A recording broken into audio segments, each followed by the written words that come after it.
Kalingap, welcome back to my YouTube channel. Magandang araw po sa lahat. Sa amandako kayo ng mundo, naroon ngayon.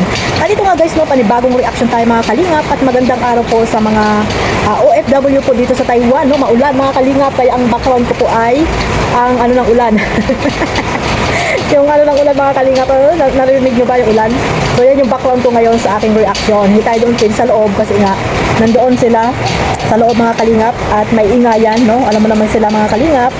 Talagang tayo ay gumagawa ng paraan para po makapag-reaction, gumagawa tayo ng ibang paraan kahit na po maulan dito sa labas ay gumagawa tayo mga Kalingap, no?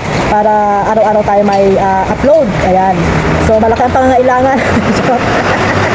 Ayan lang guys. Malaki ang pangangailangan. Ayan, no? Joke lang mga Kalingap. So syempre para hindi po maano yung channel natin, no? Wala ng upload, no? Para laging update tayo sa mga nangyayari, lalo na po sa Team Kalingap. At ito nga no mga Kalingap, di ba nga po may mga issue about po dito sa EDSA, no? At syempre dito nga mga Kalingap sa live na ito ay mapapakinggan natin, no? At i-play natin at pakikinggan natin yung live na ito mga Kalingap. At bago natin simulan yan, syempre mag-shoutout muna tayo sa ating founder, Kuya Bal Santos Matubang, Ate Edna Vlogs at Kalingap Rab. At sa lahat po ng mga ambassador, deputy, mga Kalingap Scouters, at syempre sa mga OFW, yung mga nandiyan po sa Pilipinas, at ganoon din po sa mga sponsor, no? Na walang sawang sumusuporta po sa buong Team Kalingap at syempre sa buong Team Karipa, no? Mga reactor na legit na nandito po sa Team Kalingap. Mega love shoutout po sa inyong lahat. Ito mga Kalingap, may clip video po tayong live na nakuha ko po kay Kalingap Club. Ayan, panoorin po muna natin, no, mga Kalingap. Sabay-sabay po natin itong panoorin. Iba naman yung style ni Kuya Bal pag nag-vlog, talagang ano lang siya, bro. Eh sa akin talagang ano tayo, ina-edit natin, quality vlog tayo. Are we going? So yun na nga po, ano po ba yung kaguluhan ngayon sa EDSA about sa mga taong nakapaligid kay Viancy na nababash daw kasi nag-open din sa akin si Boss Alvin na nagulat siya bakit daw ganun yung nangyari sa Kinamiko and CJ. Pati ako po, di ko rin alam kung bakit nababash yung dalawa.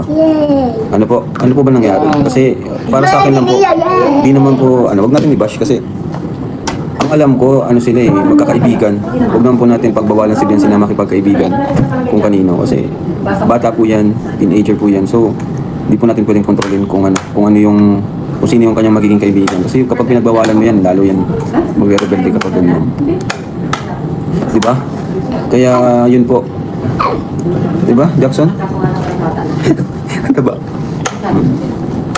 Huwag po natin kontrolin si Viancy. Ako nga po na mismong kuya niya na nag-vlog sa kanya, di ko siya masyadong kinokontrol eh. Pinagsasabihan ko yung na-advise ko pero hindi ako yung tao na kukontrolin siya kasi bata po yan si Viancy.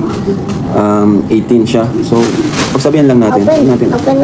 Pati nga siguro magulang niya, di siya ginagawa. Tapos kayo lugod na sumusunod. Di ko alam kung tunay na supporters yun. Sila pa yung masyadong mahigpit kay Viancy. Masasakal naman po yung bata niya. I-guide natin. Huwag natin kontrolin. Kasi may mga kaibigan sila. Normal lang na magkaroon sila ng kaibigan. Normal lang na magkaroon sila ng kaibigan. Hindi naman pwede na kung sino yung nakakasama niya is ibabash naman po natin. Porque madalas kasama, wala po tayong magagawa. Close sila kasi wala tayong magagawa. Kaibigan sila, close sila. And wala naman po nangyayari kay Viancy masama, di ba? Mabuti na lang kung may sumbong na napiperwisyo si Viancy or naabuso, etc. Mabuti na lang kung ganun. Di ba? Huwag po natin hanin si Viancy. Ako nga mismo, di ko yan Di ko yan hinihigpitan si Viancy. Na-advisean ko lang siya, pinagsasabihan ko na kung ano yung dapat iwasan, dapat gawin. Kaya, yun po, mabuti yung bata, si Viancy ay napaka-bait, di ba? Tapos, huwag natin siyang huwag natin sagarin yung kanyang pasensya. Like kagaya nila Carla, nila Joy, mababait ko silang mga bata. Oh, ayan, bulong. Oh, sa GC namin yan, ng Velvet Box. Oh, nagkukulitan yung dalawa. Kasi alis si Eds, sabi ni Viancy, alis ka na naman nang hindi ko alam. Oh, di ba? Oh, nagkukulitan sila, guys. Sabi ko sa'yo, okay sila. Nag-aasaran sila sa GC namin, sa Velvet Box. Oh, ayan, alis ka na naman nang hindi ko alam. Oh, ay, pati sila tita, kinilig, oh. Oh, bumaba. Pati sila tita, tito, kinilig, guys. Masyado kasi kayong... So ayun mga Kalingap, sa hindi pa po nakasubscribe, no, kay Kalingap Rab, ayan, pasubscribe nyo na po. At syempre, mayroon pa siyang isang YouTube channel, no. At supportahan po natin sila para mas marami pa silang matutulungan. Hindi lamang mga Kalingap Angels, pati na rin po yung ibang mga deserve na tulungan po dyan sa manda po ng lugar po dyan sa Pilipinas. Ito mga Kalingap, no, credit po dito sa live ni Kalingap Rab. Ayan, nakuha po natin itong clip video na yan. At syempre, nandun nga sila sa Singapore, no, na nalaman din ni Kalingap Rab na talagang may mga issue po dito sa EDSA. At sa hindi pa po nakakaalam mga Kalingap, ayan, pakipanood nyo po yung aking reaction, no, about po sa EDSA at dito kay Baby Beyonce na about po dito sa mga live nila Dr. Love at ni Redsay, no, na sila po yung kuda ng kuda dyan na dahil po ay nabas po itong si Baby Beyonce, no, sa kanilang kakakuda-kuda mga Kalingap na wala naman daw katotohanan yung mga sinasabi nila, no. Hindi natin alam kung saan ba nila galing mga mga balita, no. Kaya nga sabi ni Kalingap Rab, huwag kayong maniniwala sa mga fake news. Dito lang kayo kila Kalingap Rab at kay Baby Beyonce, kay Edo maniniwala mga Kalingap. Lalo na po yung mga supporters po ng EDSA, huwag kayong masyadong silosa, no, sa mga nakakasama po ni Baby Beyonce. Hindi naman po pwede yan na ikulong nyo, no, hawakan nyo sa mga kamay nyo para hindi po magkaroon ng ibang kaibigan or nakakasalamuha si Baby Beyonce. Kahit nga si Kalingap Rab, di ba, sinabi niya dyan na hindi dapat natin tawag dito, inihigpitan itong mga Kalingap Angels, no? Dahil po may mga isip na po yun sila at sabi nga ni Kalingap Rab dyan, mga kabataan na hindi dapat nila natin sila minamanduhan mga Kalingap kung sino yung dapat nilang samahan, no? Si Kalingap Rab nakakaintindi, malawak po ang pangunawa niya, no? At ayan nga, sabi niya wala siyang alam sa mga nangyayari.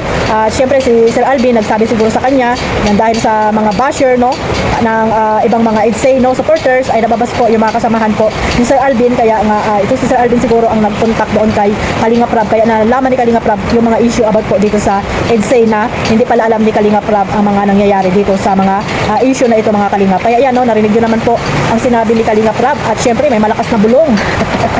May malakas na bulong, kaya nga di ba, sila ang paniwalaan natin, sila Kalingap Rab at sila Baby Beyonce. Even dito kay Carla at Jomar, di ba, nagkakaroon ng mga issue yan na dapat sila po yung paniwalaan natin, no, dahil wala naman po tayo doon sa diet at hindi naman po natin sila nakakasama, di ba? Tayo na mismo yung mga viewers na iba dyan na mga talagang akala mo sila na yung anak, no, sila na yung may-ari ng EDSA, sila na yung parang naghihigpit dito kay Baby Beyonce. Wala po silang tiwala dito sa EDSA mga Kalingap. Yan lang po yung masasabi ko, wala po kayong tiwala at wala kayong tiwala kay Baby Beyonce. Nakakala nyo kapag si Baby Beyonce ay may mga kasamang iba, ay iba na po ang gagawin. Huwag pong ganun. Huwag po tayo mapanghusga mga Kalingap, no. May mga nabasa pa ako dyan na kahit daw bakla itong mga kasama ni Baby Beyonce ay meron pa rin daw itong dinadalang sandata. Grabe naman kayo mga Kalingap. Huwag ganun, no. Sa isang page po yan nabasa ko mga Kalingap. Huwag kayong ganyan, no. Huwag kayong mapanghusga. At parang sinabi nyo na rin na si Baby Beyonce ay ganun-ganun na lang kadaling kunin nila, di ba, if ever man na may mangyaring ganun. Hindi naman siguro ganun si Baby Beyonce natin mga Kalingap, dahil alam naman natin na si Baby Beyonce ay talagang in love din dito kay Kalingap Edo, di ba? Nakikita nyo naman na tuwing nagsasama sila sa vlog, di ba? At ayan nga, di ba, yung bulong ni Kalingap Rab, di ba? Napakalakas na bulong ni Kalingap Rab na dapat nating intindihin at syempre dapat sa kanila lang po tayo maniwala at hindi kung kani-kaninong mga fake news or balita dyan mga Kalingap na nakakasira po ng EDSA at syempre ng community po ng EDSA mga Kalingap. Huwag niyo po hayaan na masira po yung community ng EDSA at syempre yung dalawa, no, huwag po yung hayaang sila ay ma-stress or nag-iisip, no, dahil sa mga nababasa nila, lalo na po si Baby Beyonce, di ba mga Kalingap? Si Baby Beyonce ay busy po sa pag-aaral. Sana po kayo po yung maging inspirasyon ni Beyonce sa mga positive comment nyo po mga Kalingap, hindi po sa mga negative na nababasa po ni Baby Beyonce, lalo na po yung mga supporters po ng EDSA na grabe po kung makapagsalita mga Kalingap, no? Huwag nyo pong hawakan sa leeg yung mga Kalingap Angels dahil po may mga isip na po yan sila. Kahit nga yung mga magulang nila hindi sila hinihigpitan, tayo pa kaya na hindi naman natin sila kaano-ano, di ba? Viewers lang po tayo. Huwag po tayong masyadong silosa, no? Gawin lang po nating inspirasyon itong mga napapanood po natin dito sa YouTube, no? Lalo na po sa mga love team na binuo po ni Kalingap Rab. Sabi nga, di ba, ni Kalingap Rab, for entertainment, para po iba po yung mapanood natin. Hindi po lagi po yung nakakaawa, nakakaiyak, di ba? Para lalo na po sa mga OFW, di ba, mga Kalingap, tayo po dito nag-iisa lang, no? Kaya po dapat po may mga kilig din or iba pang mga napapanood natin dito sa atin Kalingap, no? At sana unawaan po natin, lawakan po ang inyong mga pang-iisip, no? Hindi na po tayo mga bata mga Kalingap na lagi na lang tayo yung parang pabida-bida. nawala naman tayong ambag sa kanila. No, sana po tayo po ay supporters lang po tayo, no? At malaki po yung syempre naiambag natin sa kanila dahil mga viewers po tayo. Pero sana po isipin po natin yung limitasyon natin bilang isang viewers, no? Palibhasa ba viewers tayo, nakakatulong tayo sa kanilang mga vlog ay grabe na rin po tayo makapagsalita sa mga Kalingap Angels, sa Kalingap Edo, no? Wag naman po sanang ganun mga Kalingap. At ayan mga Kalingap, yan lang po yung aking masasabi dito sa live ni Kalingap Rap na talagang si Kalingap Rap ay talagang napakabait at malawak po ang pangunawa, lalo na po sa kanyang mga beneficiary mga Kalingap na hindi dapat talaga hinihigpitan ito, no? Sila BBBNC, Carla, Joy at iba pang mga Kalingap Angels dyan. So hayaan po natin sila maging malaya at may mga isip na po yan sila, may mga magulang po yan sila na dapat sila po ang magabay, no? Tayo po ay viewers lamang at wala po tayo doon sa diet para nakikita po natin lagi ang kanilang mga galawan, no? Kahit nga lang doon tayo, hindi natin sila pwedeng pakialaman dahil hindi naman natin sila anak. Di ba mga Kalingap? Ganun lang po yun. So hanggang dito na lang po. Marami pong salamat sa walang sawang pagsuporta sa aking maliit na YouTube channel, Kalingap Maymay. Siyempre, huwag niyo pong kalimutang suportahan Kuya Bal Santos Matubang, Kalingap Rap. At siyempre, Kalingap Edo, Kalingap Rap, at Kalingap Jomar, Carla Tupular Vlog. Ayan, God bless po sa lahat. Mabuhay po ang Team Kalingap. Bye-bye!